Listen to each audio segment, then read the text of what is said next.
Hey guys, welcome back to another episode of Apparel Academy. Now, I've been getting a lot of questions lately from embroiderers and other custom apparel business owners about how to continue to grow your business during uncertain times. So I've compiled 5 ways that you can implement into your business right now to continue to grow revenue. And these are gathered from experiences after talking with many embroiderers and custom apparel decorators, as well as gathering some of my own experience in business and compiled it into these 5 ways that hopefully are helpful to you.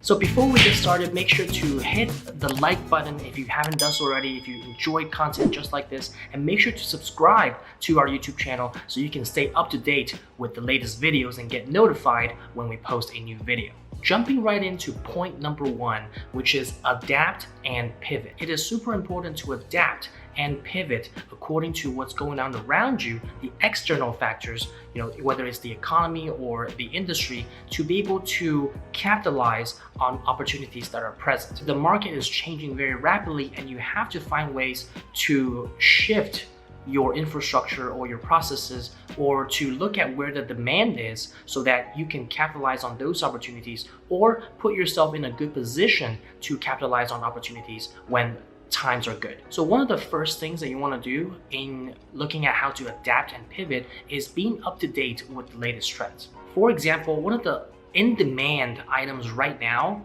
in embroidery and custom apparel in general is face masks and perhaps related items such as gloves. Obviously, with the current situation that's going on, a lot of people are in need of these items, and that's why the demand for these items have been surging. And actually, just over the last several weeks, we've also made a ton of content, especially tutorial videos, on how to manufacture or make these masks and gloves from scratch using your embroidery machine. So while other areas of business might be slowing down, whether that's your normal orders of polo shirts or caps and things of that nature, which, by the way, some businesses are still ordering, that's when you need to kind of shift gear and not sit there and mope about your sales being not so high on these normal items that you used to do, and instead focus on how you can shift gears and equip yourself with the knowledge and tools to be able to do these other items that are in demand.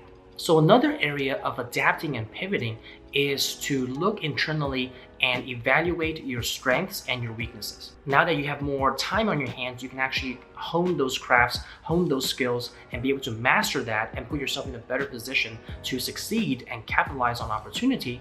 Or you want to be able to offload some of those weaknesses and partner with other people, which I'll actually get into detail in a later point. Maybe this is the time to look at your marketing techniques and what kind of advertising you're doing, either scaling back on the ones that are not working and doubling down or tripling down on the ones that are working. This is also a time to get your finances in order. If that's something that you're weak on and you're not so sure about the numbers, maybe spend the time to actually dig into what's working, and again, seeing what's the highest ROI generating activities in your business that you should be focusing on. Finally, do other value add activities such as organizing your workshop. If your workshop, either at home or in your garage, has always been messy, take the time to organize it so that you're more efficient in the future, and it helps you in the long run now that you can find a lot of the stuff that you need on a daily basis. I'll make one last point about adapting and pivoting, which is finding other revenue streams. Why not spend the time to learn how to digitize, as digitizing as a revenue stream is still very much viable and doesn't require you to be in a storefront or in front of the customer or in person. You can still generate significant revenue from design services and digitizing, since it's a separate beast from just graphic design, and honing those two skills together is going to add an additional revenue stream to your business that you wouldn't otherwise have. All right, moving on to point number 2, which is leveraging your existing customer relationships. When your sales are taking a dip or you're not getting as much new business, that does not mean that you can't leverage the existing relationships and customers that you already have. If you're needing some masks or gloves, well, as I mentioned before, you want to pivot and adapt to make sure that you can produce them and meet those demands. You can also reach out to these existing customers and ask for referrals to see if there are other people that they might know who might need your services. This is super powerful because you don't have to spend advertising or marketing on acquiring new customers, and this is a free way or very affordable way to get new customers by ways of referral or word of mouth. One pro tip that I would give you here is consider a referral discount. Many times a referral discount is able to incentivize your existing customers to refer a customer to you, and they're also incentivized because if they make a successful referral, they get a fee as well. The new customer gets a discount on their first order, and the person doing the referral is able to get a referral discount that they can use towards future purchases. That can also generate future business for you. Point number 3. Become a silent partner. For the things that you are weak at, you might want to partner with someone else if you don't have the time to improve that skill. If you do this correctly, you can actually build a win-win relationship with other partners if you have equipment or skill sets that they don't have, and vice versa, you're able to leverage their skill set and their equipment to fulfill some of the needs for your customers. Do you have an embroidery machine that other print shops or other apparel decoration shops might not have, and maybe they focus on screen printing or heat transfer? This can either work in a subcontract format where you still retain the customer and just pass on the order to the subcontractor or the other shop to be able to fulfill for you.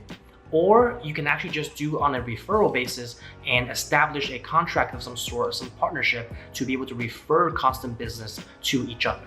This will not only benefit you right now because you can leverage the other resources and equipment and skill sets that other embroiderers or apparel decoration shops have, so that you can offer a wide variety of offerings to your customer base.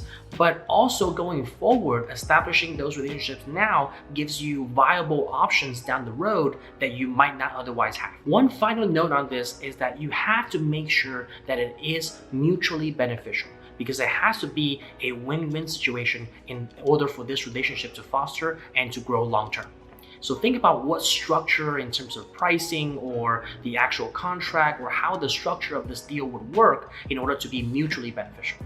Now, moving on to point number 4, which is to offer more value to your customers, especially during this time. Now is not necessarily the time to simply cut prices or offer steep discounts in exchange to getting some sales. That's because over the long run, it's going to devalue your brand and it's going to dilute your brand equity. So instead, what should you do to incentivize some sales, either from new customers that are looking to do business with you or from existing customers that are coming back? One great way is to offer value in other forms. For example, you can bundle items into a package. That way it offers more to your customers and you can get more revenue in the door. So in essence, you're kind of not offering a straight up discount, for example, 30% off or whatever the case is, and cutting your prices across the board, but instead pick and package different types of bundles that your customers might want and offer them bundles instead. Another great example to offer value during this time is faster turnaround times. Now you have more time on your hands, so instead of turning around a particular order in a week, you can dwindle that time down to just several days. Again, I want to distinguish the difference between offering more value and offering more discounts. With offering more discounts, it's simply a price cut off of the revenue. But offering more value is thinking of creative ways that the perceived value of your product or service is going to be higher to your customer, and therefore they're more likely to transact with you because they feel like they're getting more bang for their buck. Another example that I will give you in terms of offering value in your services is, for example, having the digitizing done for them for free. This way, you're adding that service free of charge, and that's something that you might need to do anyways. So instead of charging the setup fee or the digitizing fee to the customer, you are adding your value there in providing that service for them. Even though you're in this method, you're offering this free of charge as an added value add to your customer. In the future, that can also turn into viable revenue streams when they come back to you for design or digitizing services. Finally, the last key to still grow your business during uncertain times is to minimize risk. What I mean is looking for other avenues, other ways to continue to generate income or revenue in an uncertain time so that you're not putting all your eggs in one basket. For example, just recently spoke with a customer that actually got furloughed from her job during the current situation, and she decided to take the leap and start a side business in embroidery during this time. Because instead of sitting at home with no income for an unforeseeable future period of time, she decided to take actions into her own hands and decide to invest in an embroidery machine so that she can generate some side income and not fully depend on her full-time job to generate all of her income.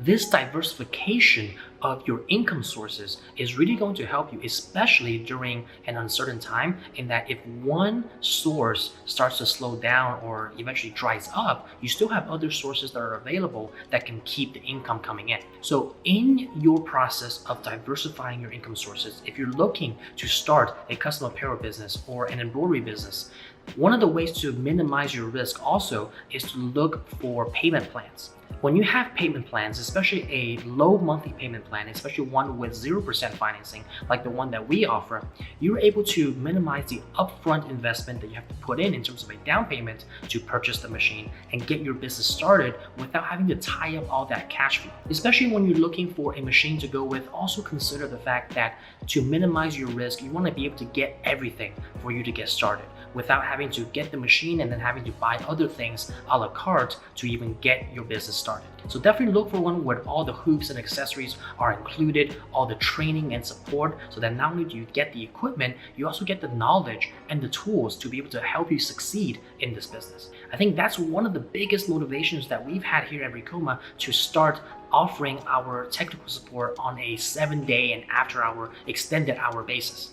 In fact, being the only one in the industry that was able to offer 7-day and after-hour support has been really helpful for a lot of our customers now that they are actually using their machine to hone their craft, to perfect their craft, and to scale their business. They always have someone to talk to that can be there to hold their hand and train them throughout the process. If you're looking to check out a particular machine, it's very convenient nowadays with everything being digital and fully online and fully remote that you can actually check out the machine via a virtual demo, which is something that we actually offer.